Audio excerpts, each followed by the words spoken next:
Market is at an all-time high? What the? Good day, Toronto. Welcome to another episode of Prime Property TV. So glad you could join us here for our monthly market watch. Woo, we're in for a doozy. Look, I'm gonna tell you something that makes absolutely no sense, and I'm gonna explain to you how we got to this absolute nonsense, okay? And whether this nonsense is gonna continue in this video, okay? Brace yourself.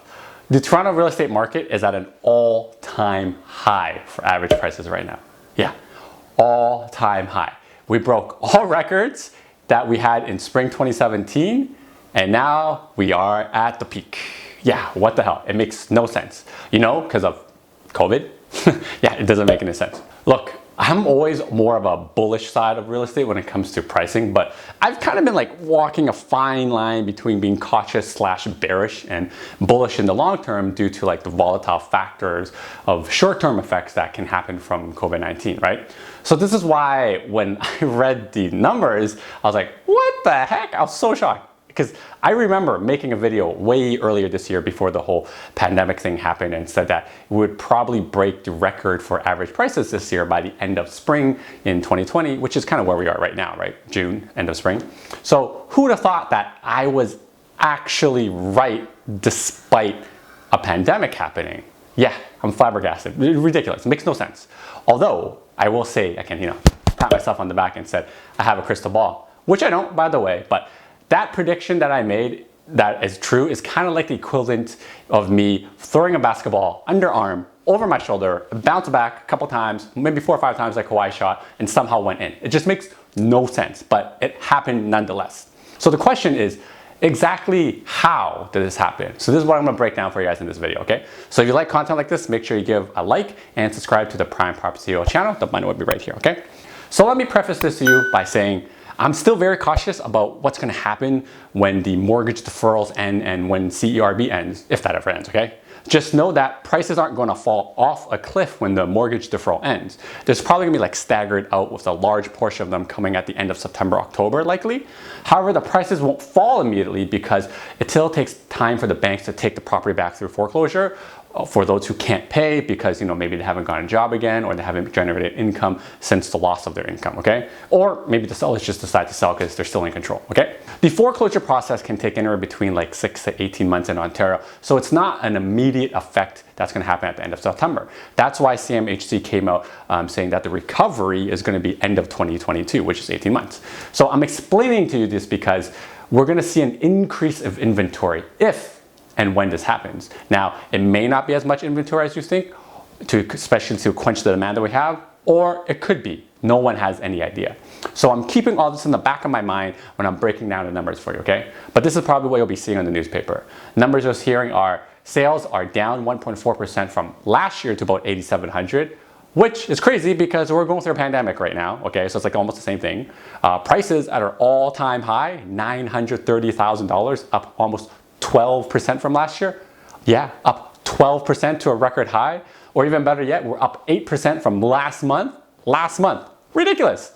And the reason we're seeing this is one number, this one crazy number, months of inventory. We're back down to 1.85, which is literally below 2 is where we were before COVID-19 hit, okay? So in February, it was crazy hot at like 1.4, and then in March, it's like 1.8 with like half COVID, half not. But we're back, baby. We're back under 2. So the supply issue is back in Toronto again. Now, whether this is because sellers aren't selling due to COVID or there's just not many properties for the amount of buyers out there, it is all ultimately a supply issue nonetheless. If you didn't catch kind of what happened in the last few months, let me show you a graph I'm gonna put right here on the screen. January 2020 started off very strong, which, by the way, is not normal, okay? And it led to a very strong February, which saw a ginormous jump in price because lack of supply, right? So we broke $900,000 for the first time again since 2017, which in itself was really impressive already.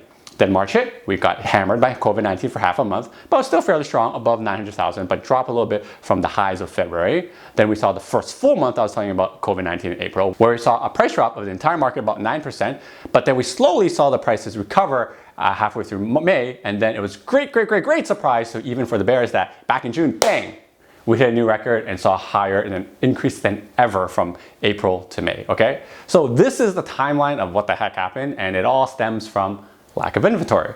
The only time I saw price swing this much was back in early 2017 when prices went up 30% in 3 months, okay? And some of you guys remember this. So we just experienced a 22% swing in 3 months, which is pretty insane. So back to what I was saying at the start of the video. Remember, I'm still very cautious still because of the potential inventory increase that we could be seeing when the mortgage deferrals end and the foreclosures start. But based on what I just told you about the amount of inventory that we have, which is currently at 1.8, okay? We're gonna need a whole lot of inventory in the coming months before prices are gonna start to drop, okay? Like maybe quadruple. Now the question is how much inventory may be coming and how rapidly it may be coming. Those two factors will affect the price in the coming months, and no one really has the answer to that, so don't let anyone tell you that they have a crystal ball. As much as I made a joke, no one knows, okay? So that's kind of how I'm looking at the market right now. Like I really wanted to be more bearish, but like every week that passed ever since April, the numbers keep convincing me like, it's not gonna be as bad as you think. It's not gonna be as bad as you think. It's not gonna be as you think. And then when the June numbers came, I was like, boop, here's the cherry on top. It's all broken down for you. We're very, very much on the way of hitting more records, okay? That's kind of how I'm seeing it.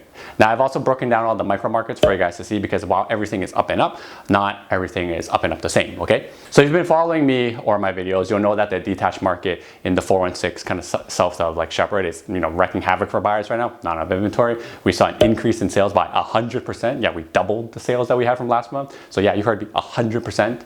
Inventory is fully being absorbed. Prices are up 7% a month. Crazy.